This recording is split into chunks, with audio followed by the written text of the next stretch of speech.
Madame, monsieur, bonsoir. Entretien de ce soir a pour invité Seta Kaston Ateki, le candidat du PAL, le parti de l'Alliance libérale, candidat à l'élection présidentielle du 12 octobre prochain.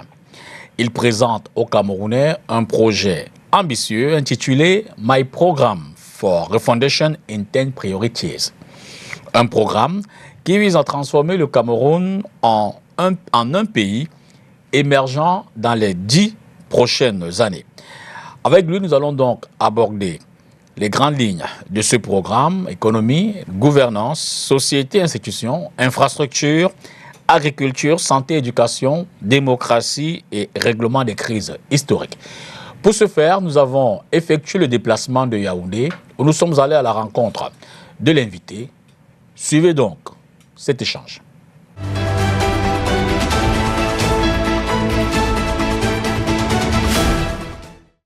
Merci beaucoup de m'avoir invité.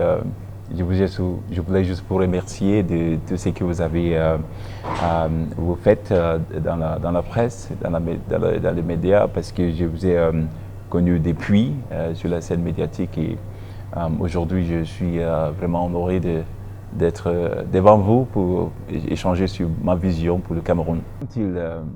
Quand un moment, une opportunité historique se présente, que nous pouvons la saisir pour changer notre destin.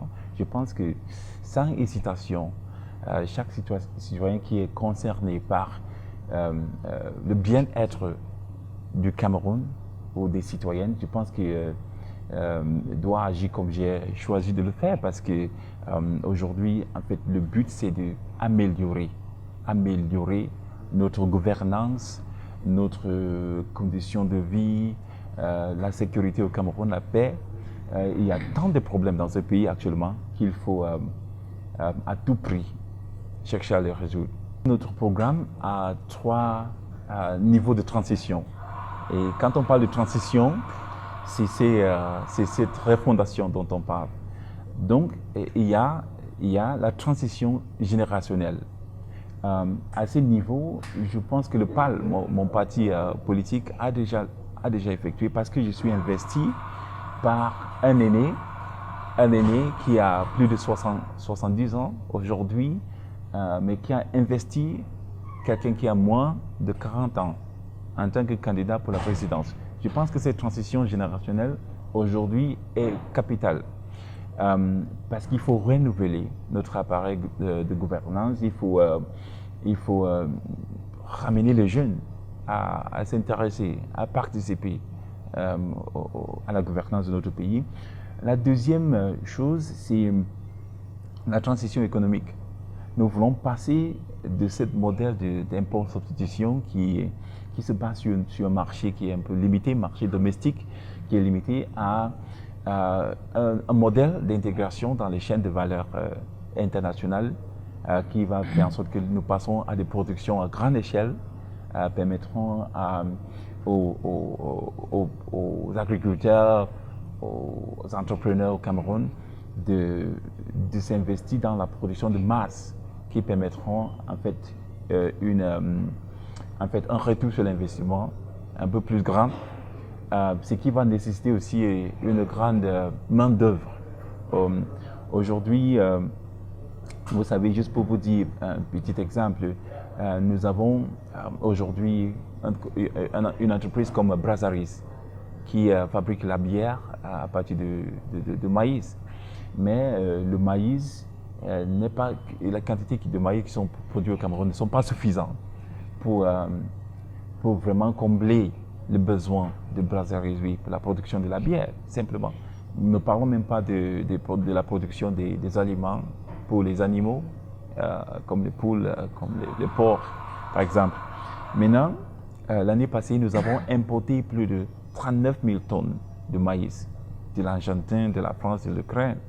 Pourtant, le Cameroun a des producteurs de maïs, mais on ne peut pas comprendre ça, qu'au Cameroun, si on a besoin des personnes qui peuvent fournir des quantités de maïs, par exemple, qui peuvent combler les besoins de la production de bière que les Camerounais aiment tant consommer de la production des aliments pour les animaux, par exemple. Il n'y a pas cette capacité domestique à le faire. Nous avons aussi une transition, troisième niveau, transition institutionnelle. Cette transition vise vraiment à passer à un autre système d'organisation gouvernementale. Nous voulons passer à un État fédéral. Un État fédéral, donc les gouverneurs seront élus parce que ça va vraiment renverser cette orientation de responsabilité, parce qu'aujourd'hui, nous avons cette redevabilité qui est plutôt dirigée vers le haut. Parce que si vous êtes nommé gouverneur, votre responsabilité n'est pas envers le peuple, c'est plutôt à celui qui vous a nommé. Je pense qu'aujourd'hui, si les gouverneurs sont élus, leur responsabilité devait être envers le peuple. Et je pense que c'est ça, parce qu'aujourd'hui, il n'y a pas besoin qu'on veut construire une route, peut-être à Kwaya ou quelque chose. Il faut l'approbation des Yaoundé pour le faire. Je pense qu'aujourd'hui, si nous voulons passer vraiment faire en sorte que la prise de décision soit davantage faite au niveau local. En fait, la prise de décision au niveau politique et économique, nous pensons qu'aujourd'hui, c'est temps de passer à notre modèle. En fait, j'ai proposé quelque chose, c'est un nouveau mot que j'ai inventé, c'est un mot qui s'appelle acolonialité. La colonialité, c'est ma vision, c'est après avoir vraiment lu, c'est après la lecture des philosophes africaines, il y a les Pona Ontonji, le Oroko Edera, les Kwasi Woredou, Sophie Oluwale. En fait, ces personnes ont ces pensées cette pensée qui est souciante du statut de l'Africaine, ou même des mondes qui ont été dominés. Maintenant, aujourd'hui, nous nous trouvons nous sommes dans la période postcoloniale. C'est la période dont... On n'est pas encore sorti de maintenant, exactement, parce que, oui, la période postcoloniale est décrite par d'autres auteurs comme Achille Mbembe comme une continuité, parce qu'il n'y avait pas vraiment une rupture claire entre le colonialisme et le postcolonialisme. Donc il y a ces modèles qui ont été transférés. Voilà pourquoi aujourd'hui nos États, parce que les États coloniaux ont été organisés pour contrôler, pour réprimer, pour dominer. C'est les mêmes méthodes qu'on utilise aujourd'hui. Même chez nous, au Cameroun, vous avez vu, c'est-à-dire, il y a cette tendance à toujours vouloir dominer, réprimer, parce qu'on ne veut pas écouter. On ne veut pas écouter les citoyens. Il y a les enseignants qui disent on a trop supporté. Mais on dit ça pendant des années. Il n'y a pas le réel gouvernement qui écoute. Il y a les médecins qui se plaignent. Aujourd'hui, on prend les leaders, on affecte dans les zones reculées du pays comme une sorte de punition. Et puis d'autres, même la crise anglophone aujourd'hui, ça a commencé par juste les réclamations des enseignants et des avocats. Mais aujourd'hui, cette répression nous a amenés là où nous trouvons aujourd'hui. Donc, je pense que ces modèles, il faut changer ça. C'est style, parce que quand je parle de la colonialité, c'est un mot qui dit, en fait, si vous voulez comprendre ça, c'est le préfixe A, quand on dit, par exemple, apolitique, c'est de ne pas avoir quelque chose à faire avec la politique. C'est quand on dit acolonial, c'est de ne pas avoir quelque chose à faire avec le colonialisme. Donc, c'est une proposition qui vise à nous mettre dans une nouvelle ère où nous n'avons plus rien à faire avec les systèmes et les idéologies du colonialisme. Nous devenons nous-mêmes les nouvelles références de notre développement. Et si nous sommes conscients de cette responsabilité, il y a cette responsabilité importante, cette exigence de développer les standards de dignité humaine les plus élevés possibles pour arriver à cette but de dire que nous prenons en charge notre développement selon nos propres conditions, selon notre contexte, selon nos valeurs. Et c'est ça. Je pense que si nous passons à cette phase-là, c'est-à-dire c'est quelque chose qui nous met au centre de prise de décision. Nous ne sommes plus à la merci des colons. Nous ne sommes plus, en fait, ici il y a des vestiges de colonialisme qui restent et qui ne nous servent plus, qu'on s'en débarrasse. Voilà pourquoi nous proposons, même c'est difficile, mais nous proposons qu'à la fin, s'il n'y a pas des monnaies comme le franc CFA, c'est un débat aujourd'hui qui est de l'actualité. Si c'est quelque chose qui ne nous sert plus et qui est difficile, on peut renégocier, on peut revoir ça, on peut même sortir de ça pour permettre en sorte que nous avons plus de contrôle sur notre développement. Alors cela dit, quelle est la philosophie ou alors l'idéologie qui fonde donc cette vision en 10 points? Nous avons parlé des secteurs dont nous avons un avantage comparatif. Bon, aujourd'hui, si vous regardez, le Cameroun est le deuxième fournisseur, le deuxième plus grand fournisseur de cacao dans le monde, après le Ghana, après la Côte d'Ivoire même et le Ghana, parce qu'aujourd'hui, je pense que nous sommes même revenus troisième, mais le Cameroun est parmi les pays les plus importants fournisseurs de cacao dans le monde. Nous avons le coton aussi, par exemple, sur des cotons dans la zone septentrionale au nord. Je pense que ça, ce sont des secteurs qu'il faut investir davantage pour permettre en sorte que nous avons des productions à large échelle, pour permettre en sorte qu'il y a des plus grands retours sur l'investissement, mais aussi ce qui va nécessiter une main d'œuvre qui est plus importante. Maintenant, je pense que si nous passons à ce modèle, on va remplir les besoins qui ne sont pas seulement les besoins domestiques, mais aussi des besoins des pays voisins, des besoins internationaux. Sur les questions d'emploi, vous dites vous partez de 40% de chômage actuel à moins de 5% en 5 ans. Au Cameroun, on parle de taux d'emploi, de taux à 3%, je crois. Le taux de chômage au Cameroun à 3%. Mais je pense que ça, c'est juste les chiffres du gouvernement qui veut permettre en sorte qu'on... Parce que même... Vous en doutez? Ça bat même le record des pays les plus avancés, comme les États-Unis. En fait, 3% de chômage, mais si vous regardez le niveau de chômage chez les jeunes, c'est 2 fois en fait, c'est 2 fois le taux de chômage national. Maintenant, si nous parlons de sous-emploi, c'est-à-dire des personnes qui sont plus qualifiées, qui se trouvent dans les métiers peu qualifiés, c'est plus de 70% de la population camerounaise. Donc, nous pensons que c'est un grand problème. Le chômage est au centre de nos préoccupations. Maintenant, qu'est-ce qu'il faut faire? Parce qu'ici, il faut comprendre les différentes dimensions de ces problèmes pour pouvoir l'aborder. Premièrement, le chômage est structurel parce que la formation qui est dispensée dans nos institutions de formation n'est pas professionnalisante. C'est-à-dire ne permet pas à ceux qui sont formés de développer les acquis qui sont requis par les entreprises. Donc, il y a beaucoup de personnes aujourd'hui qui se trouvent avec des diplômes. Mais il y a une forme d'inadéquation, formation, emploi. Emploi, c'est ça. Et je pense que c'est un problème structurel. Maintenant, qu'est-ce qu'il faut faire? Il faut professionnaliser, il faut avoir une éducation professionnalisante par priorisant les formations techniques qui permettent en sorte que ceux qui sortent de nos écoles soient non seulement capables soient employables ou soient capables de développer leur propre entreprise. Oui, ça c'est la première chose. Deuxième chose, c'est que nous avons proposé le développement des pépinières dans les régions, dans toutes les 10 régions. En fait, parce que j'ai vu ces modèles en Seychelles, parce que je me suis rendu là-bas il y a quelques années, développer les pépinières. Ces pépinières, c'est comme les centres d'incubation.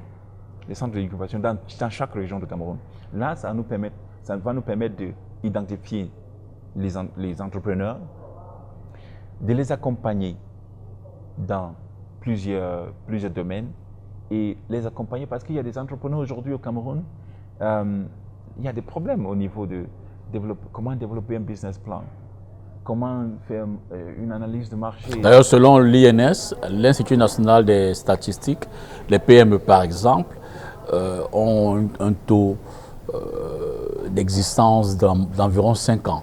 Moins de 5 ans même, c'est moins de 5 ans. C'est entre 2 ans, en fait, parce qu'il y a une étude qui a été faite par Forestia Foundation.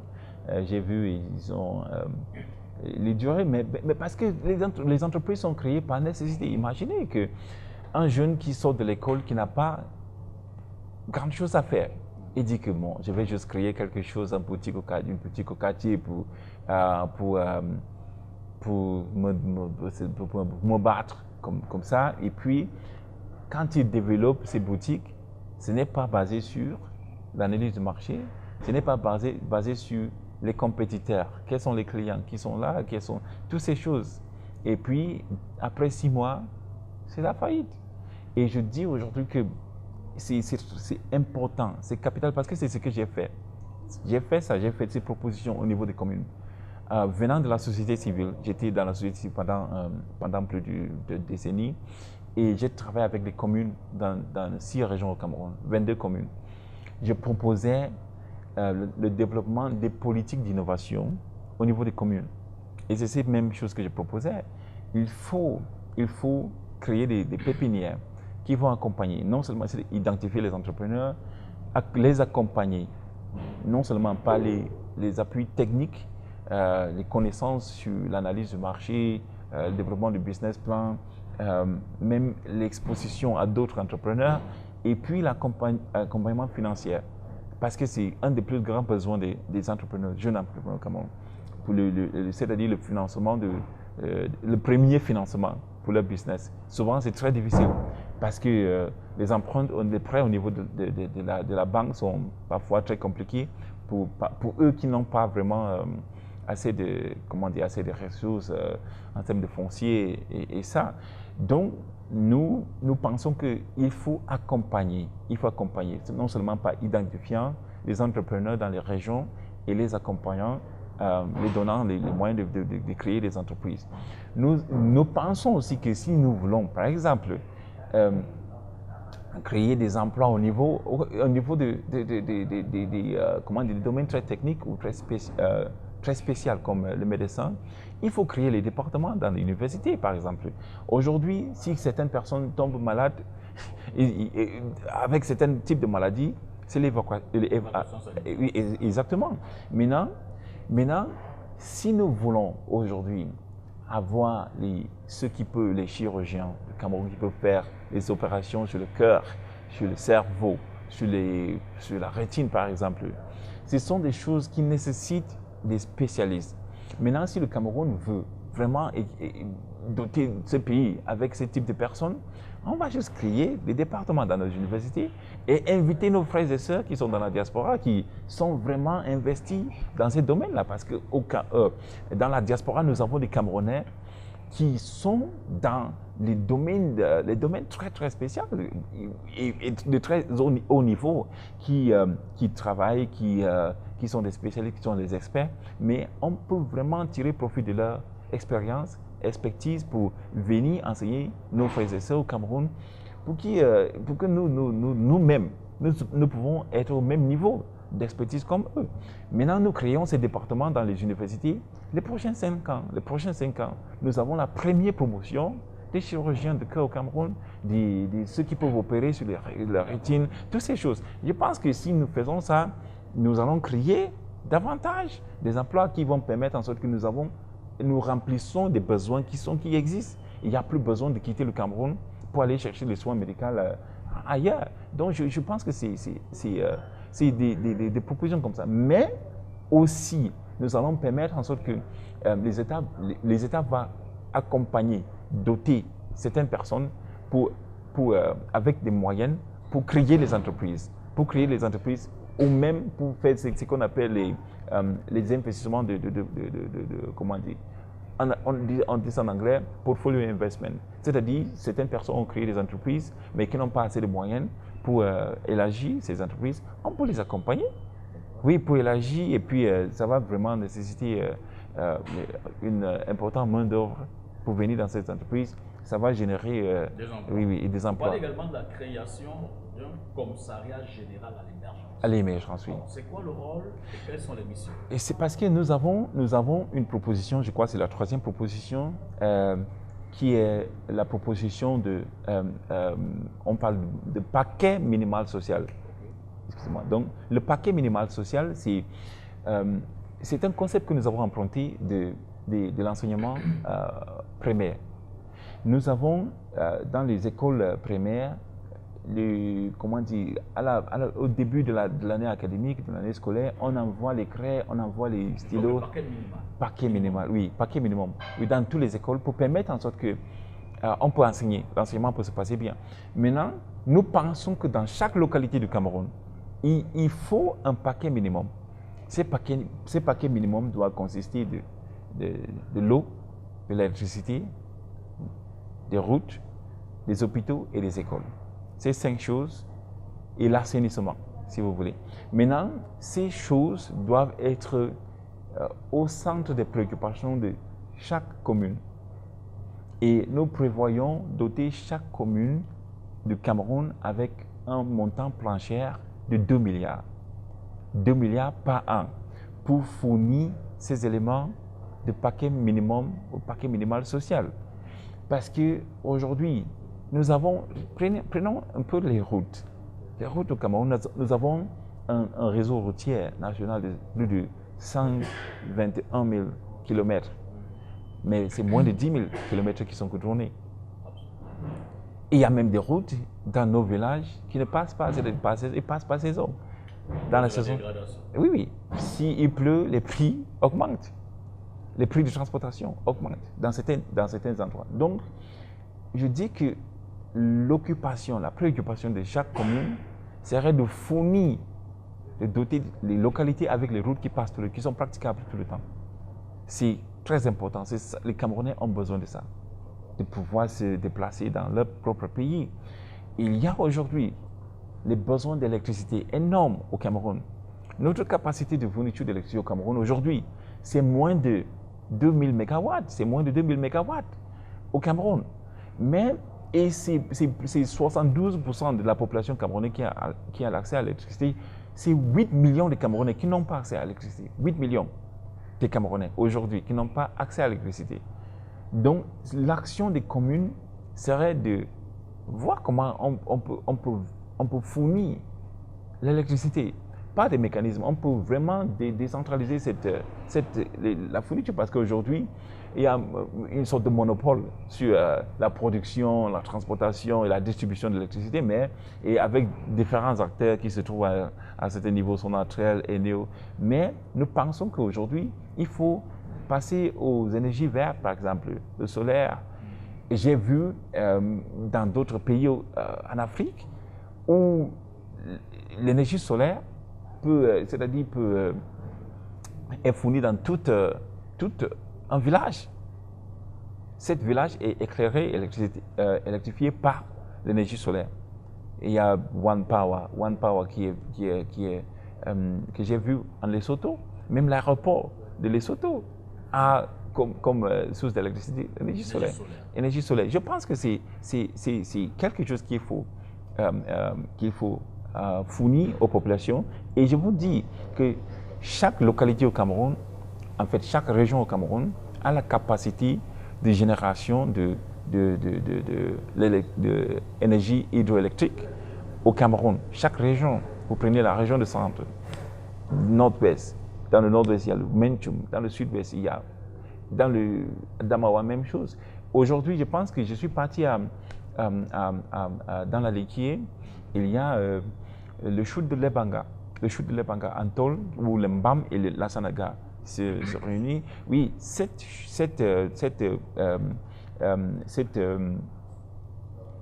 peut générer à peu près 800 MW, c'est-à-dire la plus grande production de l'énergie au Cameroun.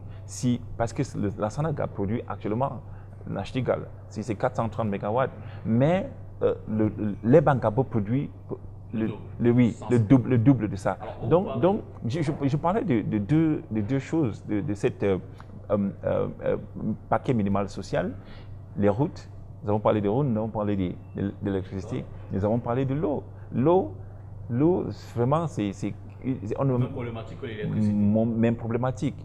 Les écoles et les hôpitaux, même chose. Donc, nous allons focaliser l'action du gouvernement pour la fourniture de ce paquet minimal social, et le commissariat général à l'émergence va orienter son action pour la supervision de ça. Parce que c'est ça. L'unité stratégique d'orientation et de suivi. Exactement. Ça. Alors, vous parliez tout à l'heure d'une dotation annuelle de 2 milliards de francs aux communes, mais bien au-delà, vous parlez de 20 milliards aux communautés urbaines et de 50 milliards aux régions. D'où trouvez-vous ces ressources financières? Mais déjà, je peux vous dire, si nous avons 300, le budget dédié à la décentralisation au Cameroun, on dit c'est 15% du budget national, 15%. Maintenant, 15% de 7 000 milliards, c'est combien? C'est presque 1000 milliards. C'est 900 quelque chose. Maintenant, nous avons des communes, nous avons 360 communes au Cameroun. Si nous dotons ces communes de 2 milliards chacune, nous nous trouvons à 720 milliards. 720 milliards. Mais c'est dans le budget, c'est là. C'est là. Le problème, c'est qu'actuellement, le système de répartition qui est organisé par FEICOM, parce que le FEICOM, c'est la banque des communes. Mais le FEICOM a ses centimes additionnels communaux qui sont la source de financement des communes. Maintenant, ces centimes sont distribués, répartis de manière inéquilibre. La région de centre a presque 30%, la région de littoral presque 30%,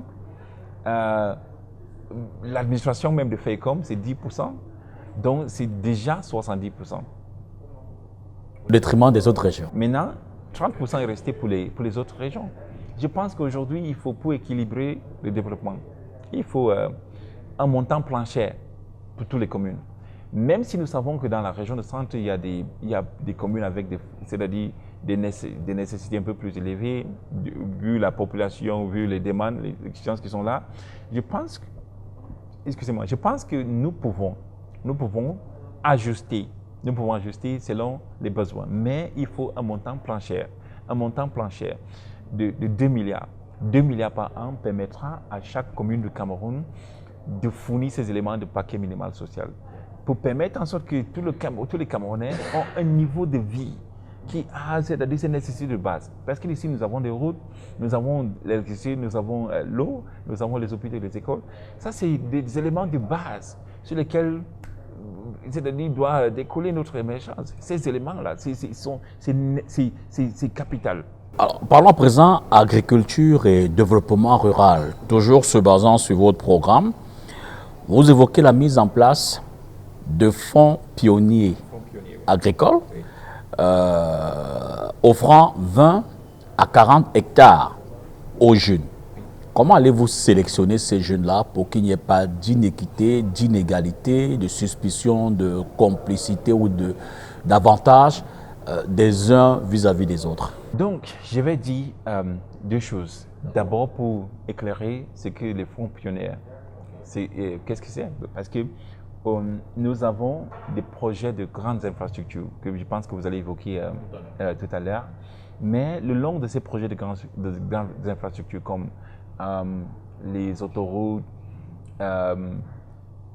il y a ces fonds pionniers qui sont là, qui sont les parcelles, les terrains qui sont aménagés par l'État, parce que parfois, les agriculteurs n'ont pas la capacité de les faire. Nous allons importer les machines, nous allons aménager ces terrains, on va doter à des collectivités, ceux qui font des agricultures, des coopératives. 40 hectares, il faut que nous passons de ces modes de production limités à 1 hectare, 2 hectares, des petites productions. Nous devons passer à des modes de production un peu plus élargis et l'État doit inciter ça par faisant en sorte que quand on aménage les terrains comme ça, le long des produits, des projets, des grandes infrastructures. Nous allons maintenant, ce sera facile par exemple, si vous avez un champ qui est juste à côté de la route, ça permet de la transportation des récoltes vers le marché. Donc nous avons prévu, c'est-à-dire 60 km, 50 km. Et il y a des régions spécifiques qui sont retenues ou alors ça concerne tout le territoire? Ça concerne tous les territoires, okay.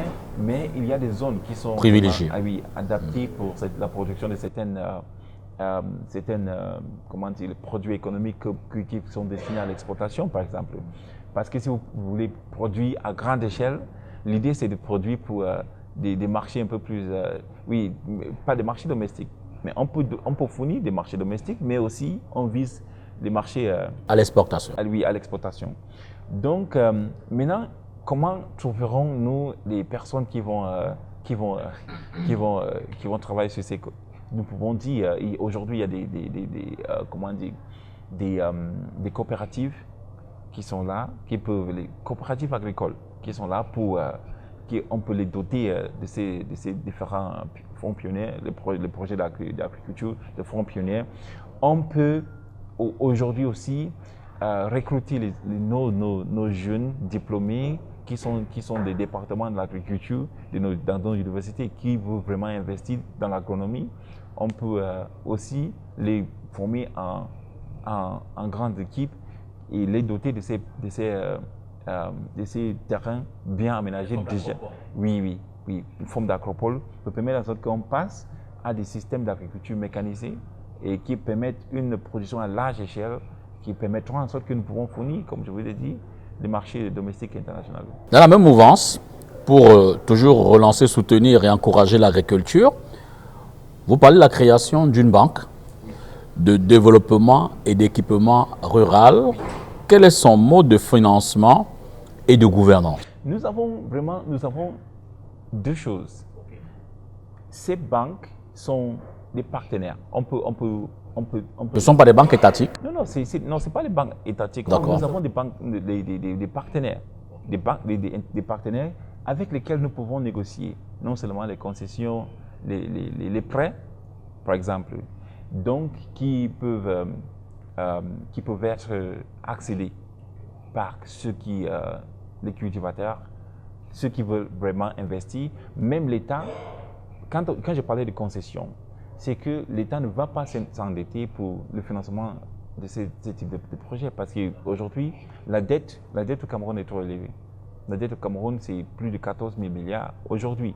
Et je pense que cette dette ce n'est pas soutenable. Ce n'est pas soutenable. Donc, il faut un modèle qui passe au partenariat, c'est-à-dire partenariat gagnant-gagnant avec les investisseurs et qui sont parmi eux les banques. Vous voyez, les banques. Maintenant, ces banques, on peut négocier, soit faciliter l'accès aux prêts à certains investisseurs et que ces banques eux-mêmes peuvent prendre en charge certains projets qui permettront en sorte que ces banques aillent vers les différents partenaires, négocient le financement, eux-mêmes ils s'engagent au remboursement et puis ils viennent implémenter le projet dans un système de partenariat gagnant-gagnant, le système de BOT par exemple. On dit Build, Operate and Transfer. Si ces partenaires peuvent fournir ces types des investissements comme les routes, comme les champs, les projets d'agriculture, ils vont opérer ça pendant une période. Et puis, après, ils rétrocèdent ça à l'État. C'est ça l'idée. C'est ça l'idée. Donc, bon, même s'il est vrai que pour les pouvoirs publics, avec un ratio de dette PIB de 43% au 30 juin, pour eux, la dette reste actuellement soutenable. Hein. Je vous laisse poursuivre. Non, je vais dire, ce n'est pas soutenable parce que nous n'avons pas la liquidité. C'est-à-dire la liquidité pour payer à nos dettes, c'est quelque chose. Le Cameroun souffre. C'est-à-dire le Cameroun n'arrive pas à trouver... parfois, oui, exactement. Il faut tout le temps... Juste il y a quelques jours, le président vient d'engager un autre prêt. Nous sommes déjà à 47% d'endettement. C'est-à-dire... Vous avez parlé de proportion dette PIB, nous sommes à 47% de notre PIB. Bon, c'est 43% au 30 juin 2025. Maintenant, Maintenant, le seuil, c'est 70%. On dit, si vous n'avez pas franchi le seuil de 70%, si vous êtes encore... Mais entre 70% et 47%, on dit presque 50%, c'est 20%. Ça veut dire qu'il n'y a pas... Cette marge n'est pas une grande marge pour permettre à ce que nous continuons à s'endetter. Maintenant, une fois cela dit, je vais dire, la dette n'est pas une mauvaise chose. Vous voyez? C'est comment cette dette est utilisée qui est la question la plus importante. Parce qu'aujourd'hui, vous allez poser la question, nous sommes endettés à 14 000 milliards. Qu'est-ce qu'on a fait avec cet argent? Qu'est-ce qu'on a fait? Il y a des infrastructures qui sont délapidées parce que 14 000 milliards peut déjà construire toutes les autoroutes que nous avons besoin au Cameroun, même les écoles dans toutes les régions, c'est-à-dire des projets structurants qui peuvent être financés par ces... On avait parlé de tramway à Douala, on avait parlé de train, de TGV, exactement toutes ces choses. Mais aujourd'hui, ce sont des promesses non tenues. Je pense qu'il faut utiliser l'argent que nous empruntons. Voilà dans son BRT, hein. Je crois que le lancement officiel a déjà eu lieu. Mais le projet se poursuit. Le lancement, oui, mais je pense que dans la période de campagne, la période électorale, il y a des choses qui viennent s'annoncer, mais qui ne sont jamais honorées. Alors, Président, vous avez donc trouvé des surfaces cultivables que vous attribuez aux jeunes. Donc, vous avez créé des conditions. Vous avez trouvé des financements à travers la banque qui soutiennent tout cela. Comment comptez-vous donc favoriser l'écoulement des produits agricoles sur les marchés régionaux et mondiaux à travers les bourses régionales agricoles une fois que tout cela commence à produire? Imaginez, nous avons même, je vous expliquais juste tout à l'heure, les besoins domestiques ne sont même pas comblés. Pour l'instant. Pour l'instant. Voilà pourquoi nous passons à l'importation même de maïs, par exemple. Mais il faut juste identifier les chaînes de distribution. Les chaînes de distribution qui sont... Des partenaires locaux, nationaux ou bien... Oui, parce que si nous disons, par exemple, que nous allons mettre une taxe sur les produits que nous, le Cameroun, nous produisons, le maïs, par exemple, on ne va plus l'importer. Oui, et je pense que si nous faisons ça, les chaînes de distribution qui sont liées à cette importation vont chercher à s'orienter à autre chose. Maintenant, nous retrouvons ces chaînes de distribution et nous fournissons nos produits à travers ces chaînes. Je pense que le problème du marché même n'est pas un problème.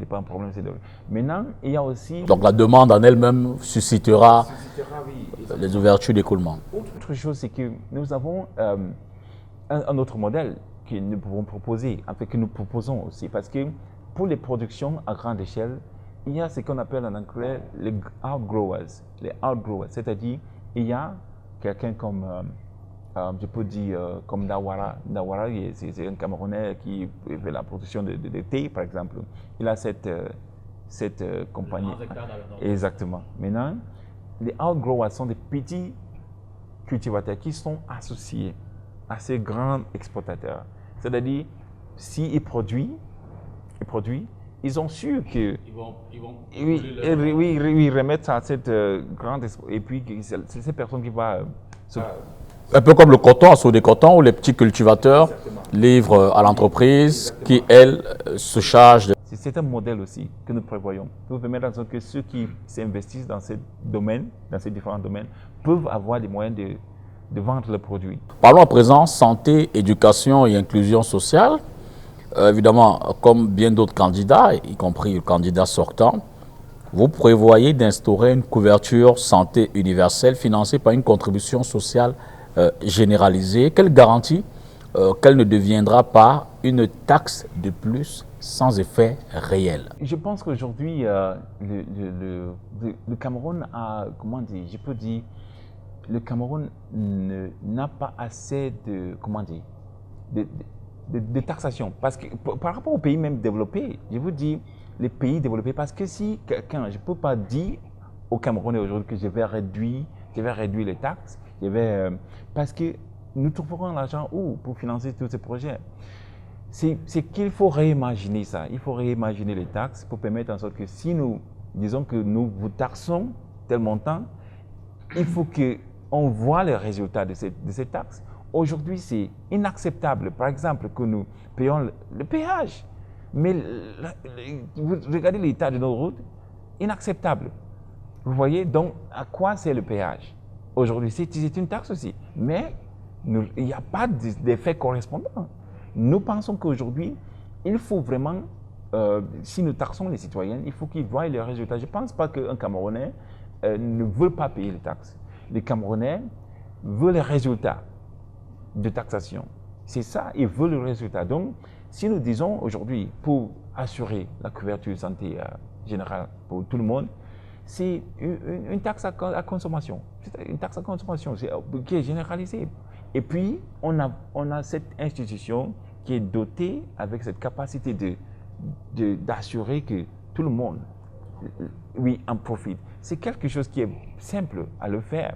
Je pense qu'aujourd'hui, c'est juste qu'il y a le problème de corruption.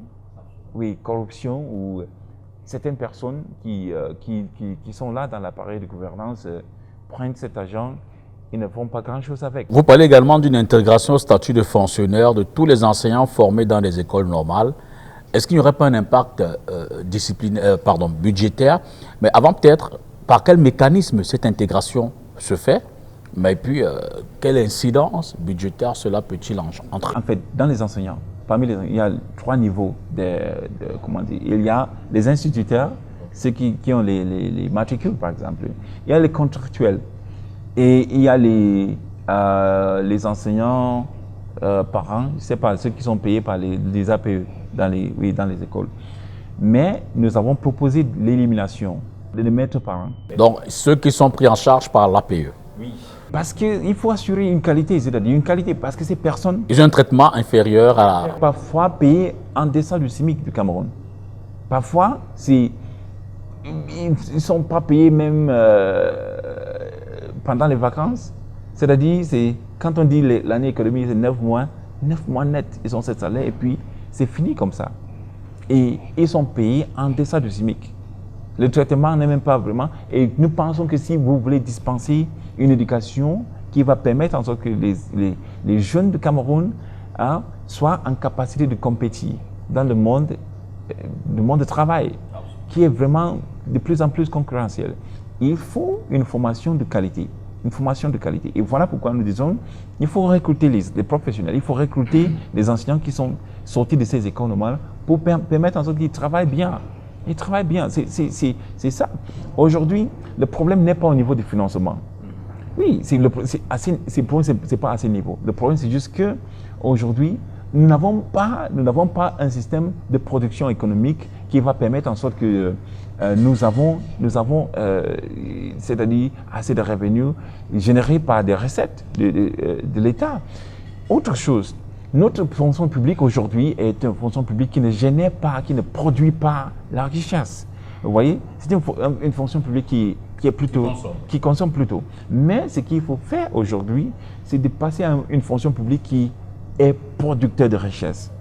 Vous voyez, donc, et ce qui veut dire, si nous avons aujourd'hui, nous avons 400 000, je crois 400 000 personnes dans la fonction publique. Aujourd'hui, je pense que c'est en deçà de ce qu'il faut pour le Cameroun. Alors, il faut augmenter le nombre de fonctionnaires. Il faut augmenter pour permettre en sorte qu'au niveau local, la même chose qui se trouve si on a une chambre de commerce au niveau national, il faut que au niveau le plus bas possible, nous avons la même chose. Pour permettre dans les arrondissements. Oui, dans les arrondissements, oui. Dans les régions. Il faut ça là-bas pour permettre en sorte que les mêmes choses qui se font au niveau se font là-bas pour permettre la génération de revenus. Aujourd'hui, il n'y a pas. Vous voyez, nous avons cette petite fonction, 400 000 personnes, et puis c'est combien de personnes, des milliers de personnes qui sont dépendantes de ces 400 000. Ce n'est pas possible de faire grand chose. Ce n'est pas possible. Donc, je pense qu'aujourd'hui, il faut vraiment élargir la fonction publique et passer à cette fonction publique locale, qui d'ailleurs, aujourd'hui, cette fonction publique qui est une fonction publique qui se trouve au niveau des collectivités décentralisées et travaille dans des conditions très difficiles.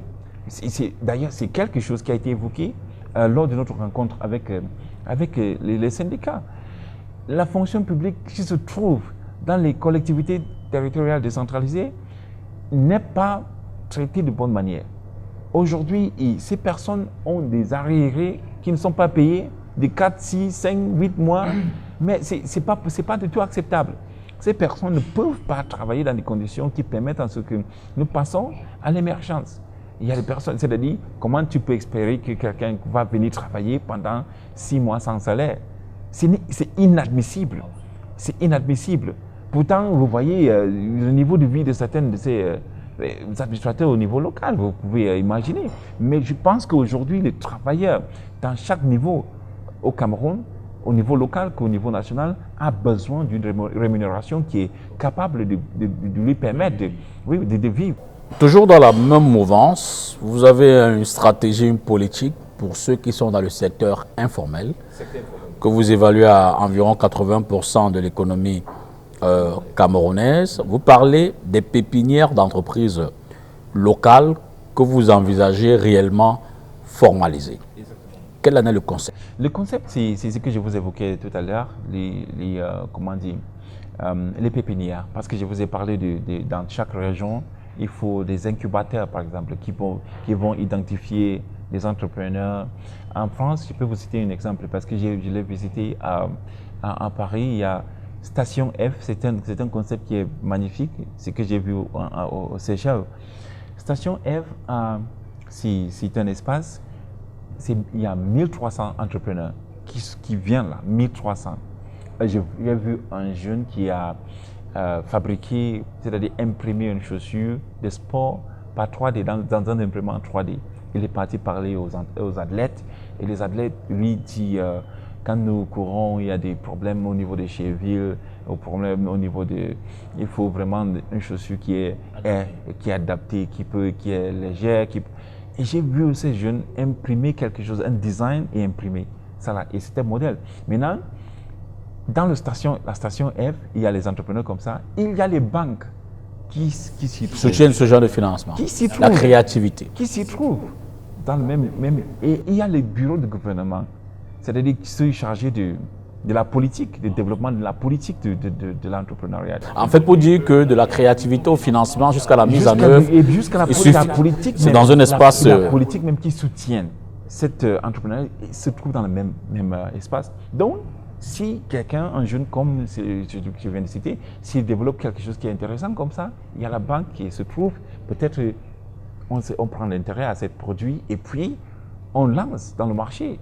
Et il y a le financement qui est là pour l'accompagner. Vous voyez, c'est des modèles comme ça. Et si nous passons à ces modèles dans chaque région au Cameroun, je pense que ça va vraiment jouer le jeu. Il y a la politique qui est là pour nous accompagner, il y a les banques, ceux qui sont intéressés à financer des produits, même les entrepreneurs.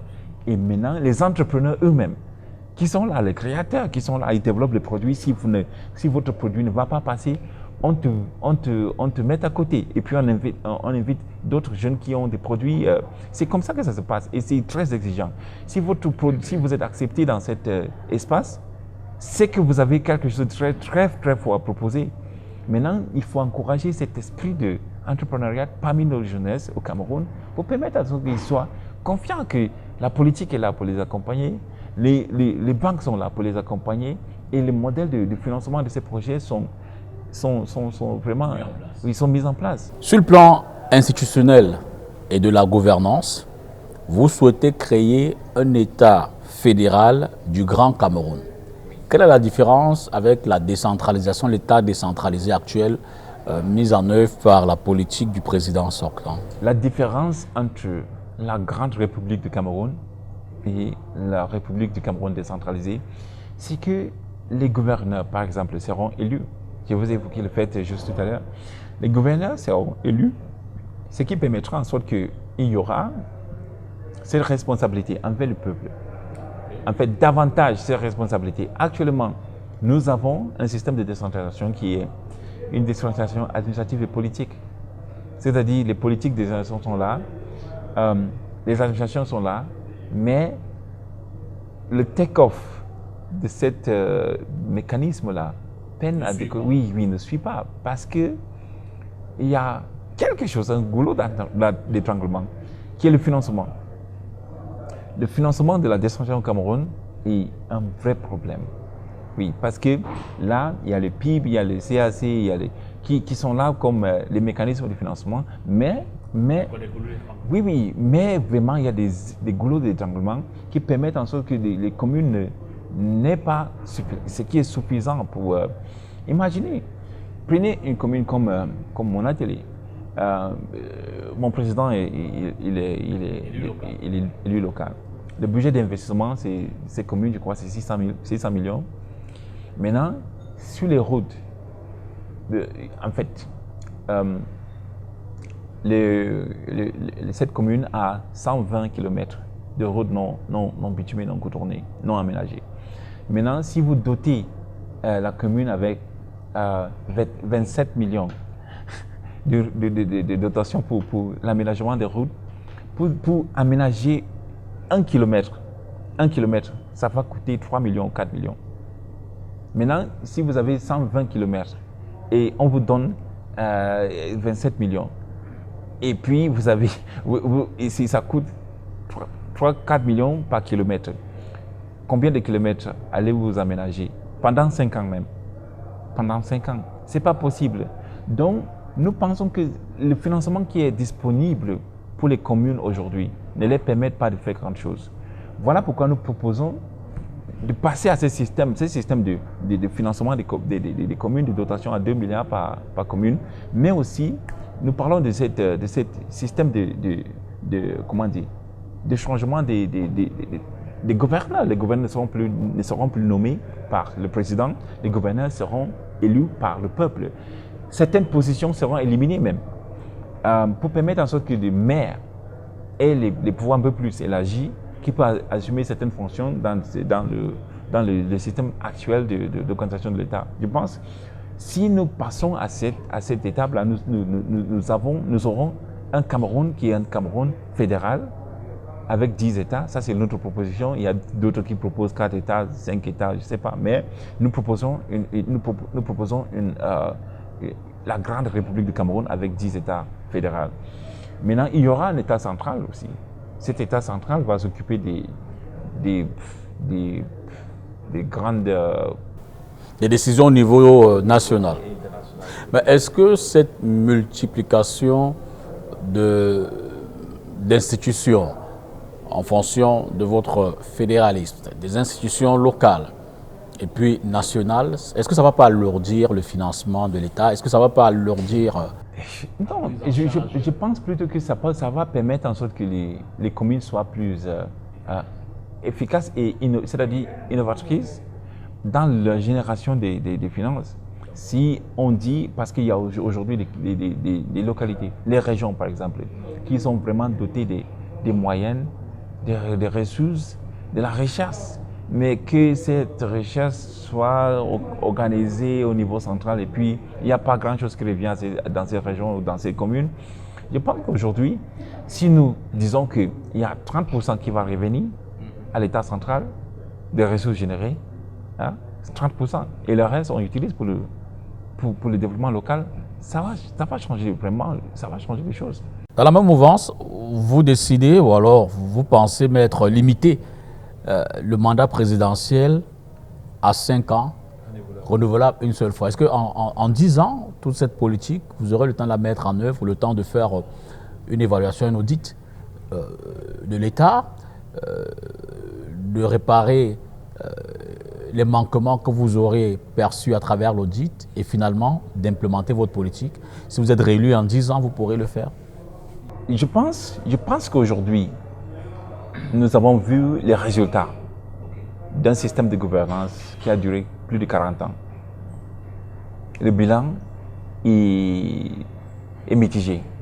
Le bilan ne permet pas en sorte que il n'y a pas grand-chose, parce que vous regardez, c'est-à-dire dans tous les secteurs, il y a des problèmes dans tous les secteurs. Je dis aujourd'hui que si nous permettons que chaque 10 ans, nous avons un nouveau président peut-être on aura essayé d'autres choses. Si, après 40 ans, aujourd'hui, nous avons 4 présidents au Cameroun, je pense que chacun va venir avec son style, son idée de gouvernance. Et puis, il va construire ce qu'on a dû construire. Aujourd'hui, il faut ces mécanismes. Parce que si nous laissons cette tendance à s'éternaliser sur le trône, je pense que il y a cette tendance à personnaliser les choses. Je vais vous dire la vérité, parce que si nous laissons quelqu'un à étudier pendant 40 ans, il voit la chose comme la sienne. C'est-à-dire, il est là, la présidente est devenue comme ça. Exactement. Et puis, c'est les amis qui sont là pour gouverner avec lui et espérer que peut-être on va transférer au fils. Je pense que ces choses, on doit mettre fin à ça. Parce que c'est une république démocratique qui fait en sorte que c'est le peuple. La décision de qui va gouverner doit revenir au peuple.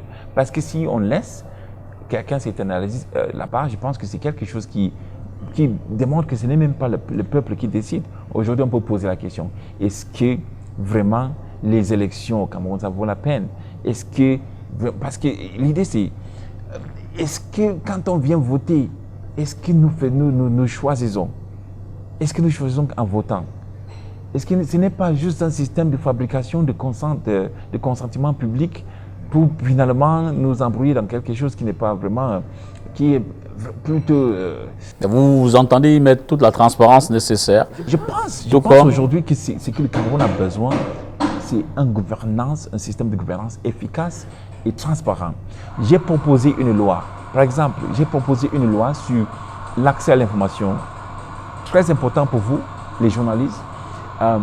Parce que les journalistes comme vous, dans la presse privée, quand ils vont dans les institutions étatiques pour demander des informations, on ne les fournit pas. Mais ce degré d'opacité dans la gestion de la chose publique, je pense que c'est quelque chose qu'il faut arrêter. Il faut arrêter parce que voilà pourquoi j'ai proposé la loi. La loi est structurée, j'ai développé avec 10 députés de l'Assemblée nationale qui travaillent même dans la commission des lois de l'Assemblée nationale. Cette loi est structurée selon le format de développement des lois au Cameroun. Si je suis élu, la première chose que je vais faire, c'est d'adopter ces lois, c'est juste passer ces lois. C'est déjà là. Donc ça vous dit que je viens avec une expérience c'est-à-dire cette volonté de transparence qui est là. Et je pense qu'aujourd'hui, il faut aussi faire appliquer l'article 66 de la Constitution. La déclaration des biens. Et là, vous entamez votre phase lutte contre la corruption et la moralisation de la vie publique, un point fondamental de votre programme. C'est ça. Vous prévoyez une loi sur la justification de l'enrichissement flagrant. La loi existe même déjà. La loi existe parce que après l'adoption de la Constitution en 1996, il y a l'article 66 qui dispose que chaque élu, personnalité cadre de gouvernement a la responsabilité de déclarer ses biens. En 2006, il y a cette loi sur la déclaration des biens qui est adoptée, qui est passée. Maintenant, dans cette loi, on dit qu'on va créer une commission de déclaration des biens. Mais depuis 2006 jusqu'à aujourd'hui, c'est presque 20 ans après, cette commission n'a pas été créée. Donc ça veut dire que depuis 1996 jusqu'à aujourd'hui, personne n'a déclaré ses biens au Cameroun. Personne. Et je pense que c'est ça qui a vraiment encouragé la corruption, les prêts non par ici, par là, les choses comme ça. Et je dis qu'aujourd'hui, ce qu'il nous faut, c'est ce niveau de transparence. Il faut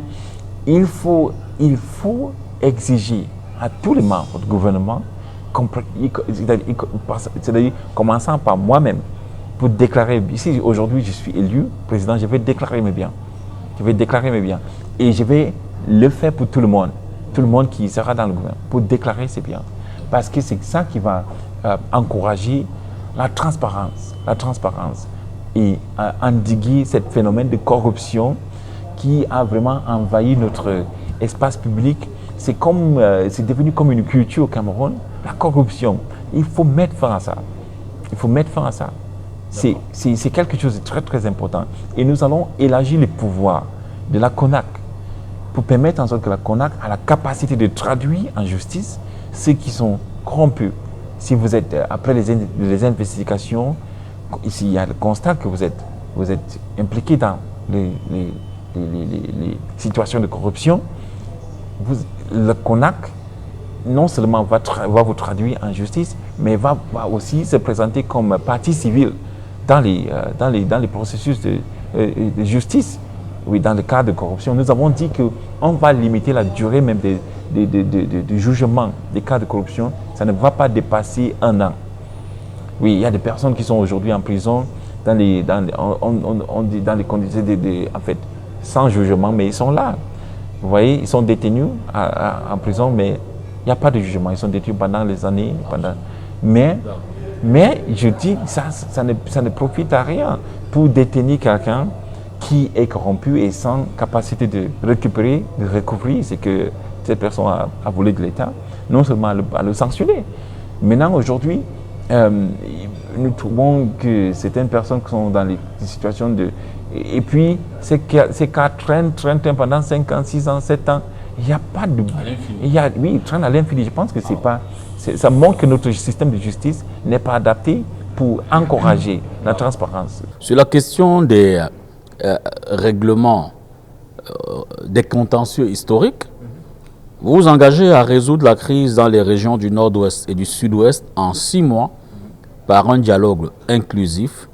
Quelles sont les premières mesures que vous prendrez à ce propos dès votre arrivée? Je pense que je suis parmi les 2 candidats qui ont fait les descentes de ce côté du pays. Nous avons, moi-même, j'ai fait une de ces descentes il y a quelques semaines à Bamenda et à Boya, dans le sud-ouest, avant de venir à Douala. Mais il y avait cet engouement, cet enthousiasme de la population qui a vu un jeune leader qui vient avec de bonnes propositions. Je les ai dit que j'ai un plan de 100 jours. Un plan de 100 jours pour la résolution de la crise anglophone. 100 jours. Et les premiers 30 jours, j'ai ces propositions. Je vais non seulement reconnaître de manière officielle l'existence de ces crises. Vous avez vu, il y a des ministres, il y a des personnes qui ont dit qu'il n'y a pas, cette crise n'existe pas. Et une fois que vous dites que cette crise n'existe pas, il n'y a pas de solution à ça. Il n'y a pas de solution. Mais si nous reconnaissons que cette crise, il y a une crise qui s'appelle la crise anglophone au Cameroun, il faut passer à la solution de ces crises, à la recherche de solutions. Deuxième chose, il y a la libération des prisonniers politiques ceux qui sont associés à cette crise. On va les libérer. Je vais le faire. Premier 30 jours pour les permettre de participer au dialogue qui sera... Y compris ceux qui ont du sang sur les mains. Il y a... En fait, je pense qu'aujourd'hui, ce problème est compliqué. Nous priorisons la recherche de la solution de ces crises. Parce que ceux qui sont en train de mourir là-bas actuellement, les enfants qui ne fréquentent pas, même notre armée, nous avons vu certaines personnes, les soldats qui sont tués dans la région du sud-ouest, il y a quelques jours, vous avez vu. Nous pensons que ça ne doit pas continuer. Il ne faut pas laisser traîner ces choses parce qu'aujourd'hui, c'est 8 ans après le début de cette crise, 8 ans après, il n'y a pas une solution. Mais les personnes continuent à mourir. Les enfants ne fréquentent pas. Il y a les déplacés internes. Au Cameroun, je pense que maintenant, il y aura des comptes rendus pour ceux qu'on constate qui ont commis les crimes, c'est-à-dire les crimes contre l'humanité. Aujourd'hui même, le Cameroun n'a pas une loi sur ça, pas une loi sur le génocide, le crime contre l'humanité. On utilise le code pénal, mais dans le code pénal, on parle de meurtre. Mais quand on dit quelqu'un a commis le crime de meurtre et que quelqu'un a commis un crime contre l'humanité, génocide, c'est plus lourd. Oui. Et puis, il faut vraiment un cadre législatif au Cameroun qui adresse ces choses. Mais ça n'existe pas actuellement. Voilà pourquoi pour constater que certaines personnes ont du sang dans les mains, et puis que ce qu'ils ont commis, on peut le qualifier comme crime contre l'humanité, il faut passer peut-être à l'international. Mais pourtant, aujourd'hui, moi je pense que ce n'est pas nécessaire d'arriver jusqu'à l'international. Nous-mêmes, en tant que nous les Camerounais, nous pouvons dialoguer, nous pouvons parler entre nous pour chercher des solutions. Ceux qui devront être punis pour des crimes qu'ils ont commis doivent passer à la sanction. Mais il y a aussi ceux qui peuvent être pardonnés doivent être pardonnés. En fait, parce qu'il faut prôner le pardon dans la recherche de la réconciliation dans notre pays. Il faut prôner le pardon. Parce qu'on ne peut pas arriver à un niveau de réconciliation au Cameroun sans la possibilité de pardon, sans la possibilité de reconnaissance que les gens avaient raison pour des réclamations qu'ils ont faites. Et c'est ça le dialogue. Il faut dialoguer, et puis je dis, aujourd'hui, ceux qui sont reconnus comme des personnes qui ont commis des crimes contre l'humanité, les crimes qui sont lourds là, on va les sanctionner. Mais il y a deux types de justice que nous recherchons. Il y a la justice rétributive qui est vraiment orientée vers la punition de ceux qui ont commis des crimes, mais il y a la justice restaurative qui lui vise plutôt à restaurer la paix. Maintenant, ça dépend de l'orientation. Est-ce que nous voulons la punition? Est-ce que les Camerounais veulent que nous, c'est-à-dire en la recherche de la réconciliation au Cameroun, nous passons à la punition de tous ceux qui ont été là? Si c'est ça, on va discuter, le dialogue national va constater, et puis nous allons mettre en place un comité.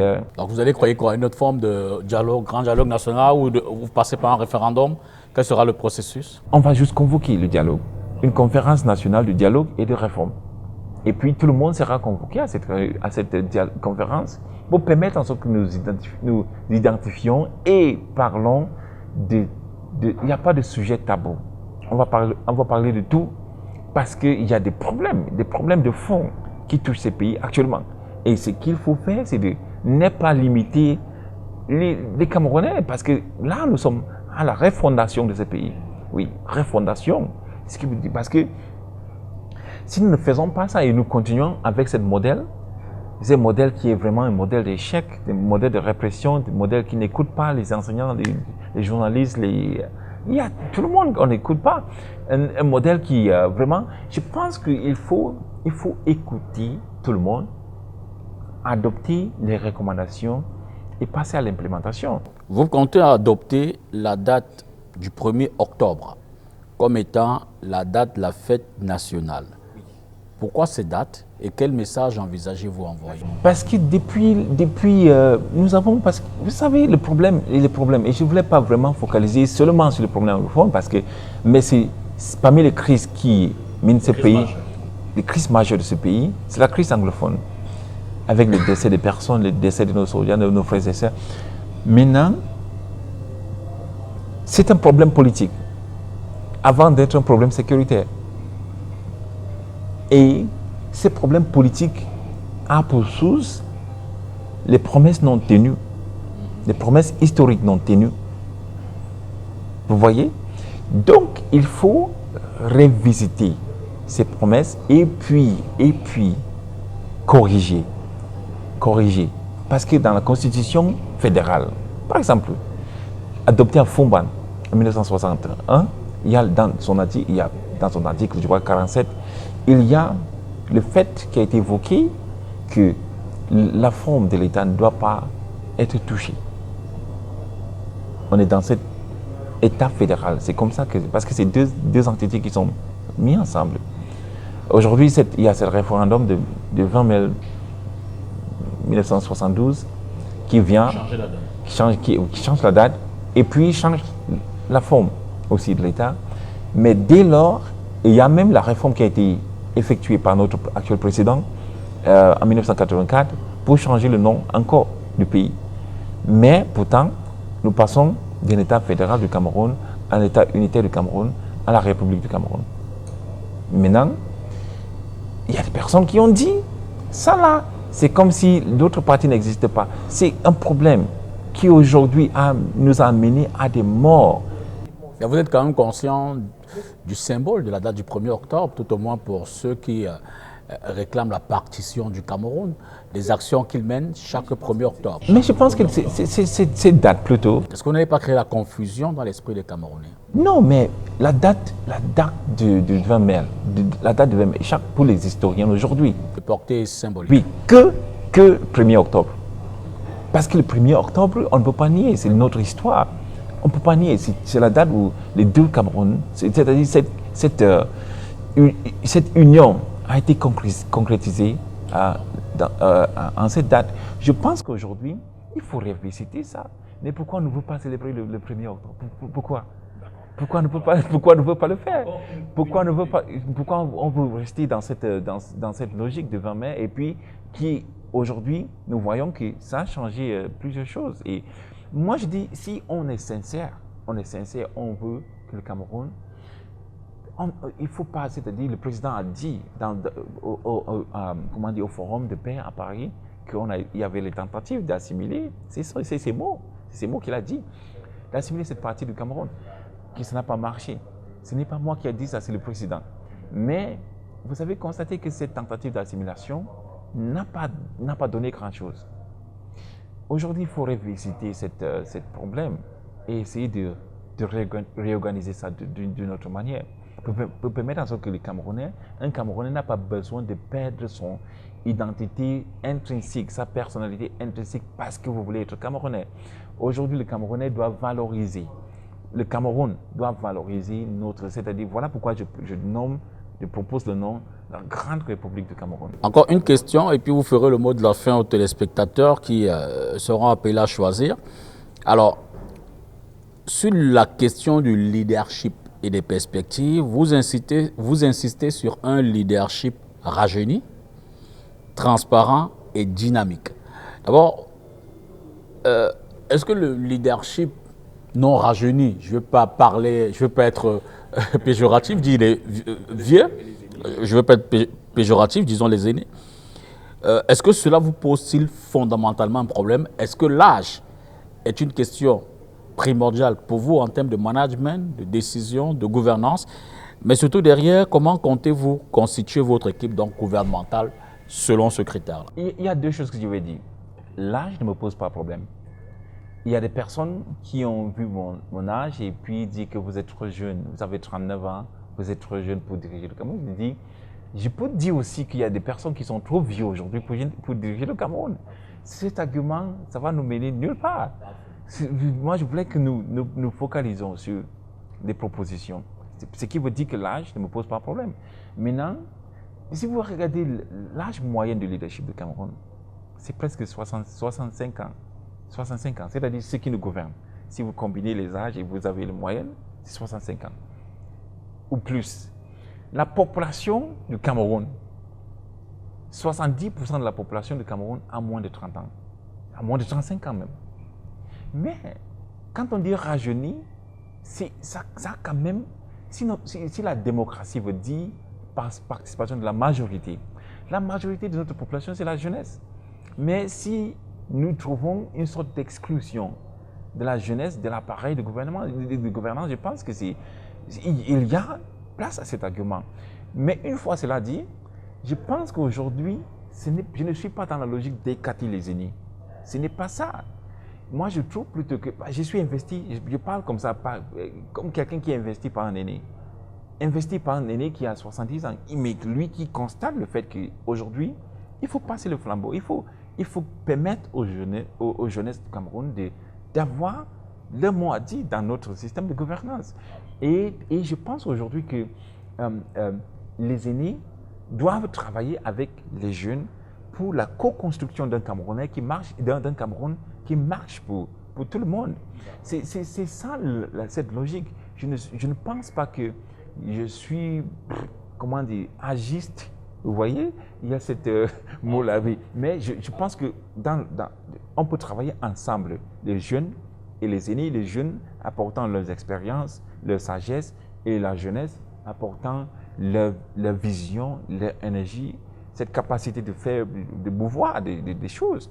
Si nous combinons ces deux choses, les aînés et les jeunes, avec leurs différents acquis et les atouts, je pense qu'on peut créer quelque chose au Cameroun qui est...